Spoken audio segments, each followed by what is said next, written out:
Hello friends, ഇന്ന് നമ്മൾ നോക്കാൻ പോകുന്നത് ഒരു ചെറിയ സ്റ്റിച്ചിങ് വ്ലോഗാണ്. ഉഷ ജനോമി അല്വർ DLXന്റെ മെഷീനിലാണ് ഇത് ചെയ്തെടുക്കുന്നത്. തോർത്തുമുണ്ട് അതുപോലെ തന്നെ സാധാരണ കോട്ടൺ തുണിയൊക്കെ എങ്ങനെയാണ് നമുക്ക് മടക്കി തയ്ക്കുക എന്നുള്ളതാണ് ഈ വീഡിയോയിൽ കാണിക്കുന്നത്. ആദ്യം നമുക്ക് സിമ്പിളായി നൂൽ കോർക്കാം. ഉഷ ജനോമി അല്വർ DLXന്റെ ഈ മെഷീനിൽ വളരെ സിമ്പിളായിട്ട് തന്നെ നൂൽ കോർക്കാൻ സാധ്യമാവും. അറിയാത്തവരായിട്ട് ആരെങ്കിലും ഉണ്ടെങ്കിൽ കമന്റ് ചെയ്താൽ മതി, ഞാൻ സെപ്പറേറ്റ് ആയിട്ടൊരു വീഡിയോ ചെയ്യാം. ഈ മെഷീനിന്റെ ഒരു പ്രത്യേകത, ഇതിൽ ഈ ഒരു ഭാഗത്തായിട്ട് ബോബിനും കേസും ഇടുന്ന ഭാഗത്തായിട്ട് കുറച്ച് ഡസ്റ്റ് ഒക്കെ ഇടയ്ക്കിടയ്ക്ക് കാണാറുണ്ട്. അതുകൊണ്ട് തന്നെ നിങ്ങൾ സ്റ്റിച്ച് ചെയ്യുന്നതിന് മുൻപായി അതൊന്ന് ക്ലീൻ ചെയ്തതിന് ശേഷം മാത്രമേ നൂലിടാൻ പാടുള്ളൂ. തോർത്തുമുണ്ടിന്റെ അരികെ സാധാരണയായി നൂലിങ്ങനെ പോന്ന് കിടക്കാറുണ്ട്. അതുകൊണ്ട് തന്നെ അത് കൃത്യമായി നല്ല രീതിയിൽ ഒരു സീസർ ഉപയോഗിച്ച് വെട്ടിയതിനു ശേഷം മാത്രമേ നിങ്ങൾ സ്റ്റിച്ച് ചെയ്യാൻ നിൽക്കാൻ പാടുള്ളൂ. അല്ലെങ്കിൽ സ്റ്റിച്ചിങ് വളരെ പ്രയാസമായിരിക്കും. ആദ്യം 1/4 ഇഞ്ചും പിന്നീട് 1/2 ഇഞ്ചും മടക്കിക്കൊണ്ടാണ് നിങ്ങൾ സ്റ്റിച്ച് ചെയ്യാൻ എടുക്കേണ്ടത്. അങ്ങനെയാവുമ്പോൾ കുറച്ചൊക്കെ പോന്ന് കിടക്കുന്ന നൂലുകൾ യാതൊരു വിധത്തിലും പുറത്തേക്ക് കാണാത്ത രീതിയിൽ തന്നെ അകത്തേക്കായിരിക്കും. ചില ആളുകൾ 1/2 ഇഞ്ച് ഉള്ളിലേക്കും പിന്നീടും 1/2 ഇഞ്ചും കൂടെ മടക്കി ആകെ ടോട്ടൽ 1 ഇഞ്ചായിട്ട് മടക്കാറും ഉണ്ട്. മടക്കുമ്പോൾ കൃത്യമായ അളവിൽ തന്നെ എല്ലാ ഭാഗങ്ങളും മടക്കാൻ ശ്രമിക്കുക, അല്ലെങ്കിൽ ഏറ്റക്കുറച്ചിലുകൾ വന്ന പോലെ ഇരിക്കും. നോർമൽ ആയിട്ടുള്ള സ്റ്റിച്ചാണ് നിങ്ങൾക്ക് വേണ്ടത് എങ്കിൽ 7 ഇടുന്നതാണ് നല്ലത്.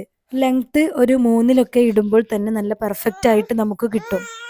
ആദ്യമായാണ് ഈ ചാനൽ കാണുന്നതെങ്കിൽ സബ്സ്ക്രൈബ് ചെയ്യാനും വീഡിയോക്ക് ലൈക്ക് ചെയ്യാനും മറക്കല്ലേ. 2 സൈഡും ഇതുപോലെ കൃത്യമായി അടിച്ചെടുക്കുക. ഇതുപോലെ നീറ്റായി കിട്ടാൻ വേണ്ടി നമ്മൾ 2 സൈഡിലും കൂടെ അടിച്ചെടുക്കണം. ചില ആളുകൾ ഈ സ്ട്രൈറ്റ് സ്റ്റിച്ചിനെ ലോക്ക് സ്റ്റിച്ച് ആക്കി മാറ്റാറുണ്ട്.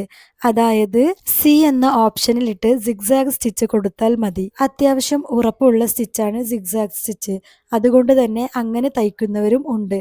റോൾഡ് ഹെമ്മിങ് ഫൂട്ട് യൂസ് ചെയ്തുകൊണ്ട് അറ്റം മടക്കിയെടുക്കുന്ന ഒരുപാട് വീഡിയോസ് ഞാൻ അപ്ലോഡ് ചെയ്തിട്ടുണ്ട്. അതുകൊണ്ട് തന്നെ ഉഷ ജാനോമി അല്വർ DLXന്റെ ഈ മെഷീനിൽ ഉരുട്ടിയടിക്കുന്നത്, റോൾഡ് ഹെമ്മിങ് ചെയ്യുന്നത് അറിയാത്തവരുണ്ടെങ്കിൽ ആ വീഡിയോസ് ഒന്ന് പോയി കണ്ടാൽ മതി. അതുപോലെ തന്നെ നിങ്ങൾക്ക് ഏത് തരം വീഡിയോസ് ആണ് ആവശ്യം എന്നുള്ളതും കൂടെ ഒന്ന് കമന്റ് ചെയ്യാൻ മറക്കരുത്. വരും വീഡിയോകളിൽ പല മോഡൽ ഡ്രസ്സുകളും അടിക്കുന്ന വീഡിയോസ് ഇടാൻ ഞാൻ ശ്രമിക്കാം. സ്റ്റിച്ച് ചെയ്യാൻ അറിയാമെങ്കിലും പലർക്കുമുള്ള പ്രശ്നമാണ് മടി.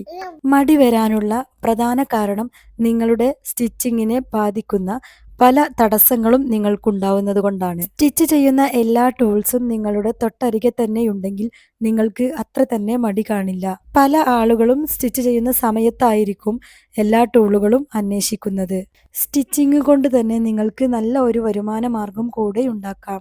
അതുകൊണ്ട് തന്നെ വീട്ടമ്മമാരായ ആളുകളാണ് ഇത് കാണുന്നതെങ്കിൽ നിങ്ങൾക്ക് നല്ല ഒരു മോട്ടിവേഷൻ കൂടെയാണിത്. ഒരുപാട് തയ്ക്കാൻ അറിയില്ലെങ്കിലും നിങ്ങളുടെ എക്സ്പീരിയൻസ് നിങ്ങളെ ബെറ്ററാക്കും. അതുപോലെ തന്നെ എത്രത്തോളം നിങ്ങൾക്ക് ഇതിൽ ഇൻട്രസ്റ്റ് ഉണ്ട് എന്നതും കൂടെ ഇതിന്റെ ഒരു ഭാഗമാണ്. സ്റ്റിച്ചിങ് കൊണ്ട് വരുമാനം ഉണ്ടാക്കാൻ നിങ്ങളൊരു ഷോപ്പ് ഇടണമെന്നില്ല. സിമ്പിളായി നിങ്ങളുടെ വീടുകളിൽ തന്നെ നിങ്ങൾക്ക് സ്റ്റിച്ചിങ് യൂണിറ്റ് സ്റ്റാർട്ട് ചെയ്യാം. സ്റ്റിച്ചിങ് കൊണ്ട് വരുമാന മാർഗം ഉദ്ദേശിക്കുന്നവരാണ് നിങ്ങളെങ്കിൽ ആദ്യം നിങ്ങൾ ചെയ്യേണ്ടത് കുറച്ചാളുകളെ നിങ്ങൾ ഈ സ്റ്റിച്ചിങ് ചെയ്യുന്ന വിവരം അറിയിക്കണം എന്നുള്ളതാണ്. മറ്റുള്ളവരെ നമ്മൾ അറിയിക്കുമ്പോൾ മാത്രമല്ലേ അവർ നിങ്ങൾക്ക് സ്റ്റിച്ച് ചെയ്യാൻ തരികയുള്ളൂ. ഇനി സ്റ്റിച്ചിങ് ചെയ്യാൻ താല്പര്യമുള്ളവരും എന്നാൽ സ്റ്റിച്ചിങ് വലിയ പിടുത്തവുമില്ലാത്ത ആളുകളാണ് നിങ്ങളെങ്കിൽ പല യൂട്യൂബ് വീഡിയോസും ഉണ്ടാവും. ഒരുപാട് ഡ്രസ്സുകൾ തയ്ക്കുന്ന വീഡിയോസൊക്കെ വളരെ സിമ്പിളായി ബിഗിന്നർ ലെവലിൽ തന്നെയുള്ള ഒരുപാട് ക്ലാസ്സുകൾ യൂട്യൂബിൽ ലഭ്യമാണ്. ഫ്രീ ആയിട്ടും അതുപോലെ തന്നെ ചെറിയ തരത്തിൽ പേയ്മെന്റ് വാങ്ങിച്ചിട്ടുമൊക്കെ ഒരുപാട് ക്ലാസ്സുകൾ അവൈലബിൾ ആണ്.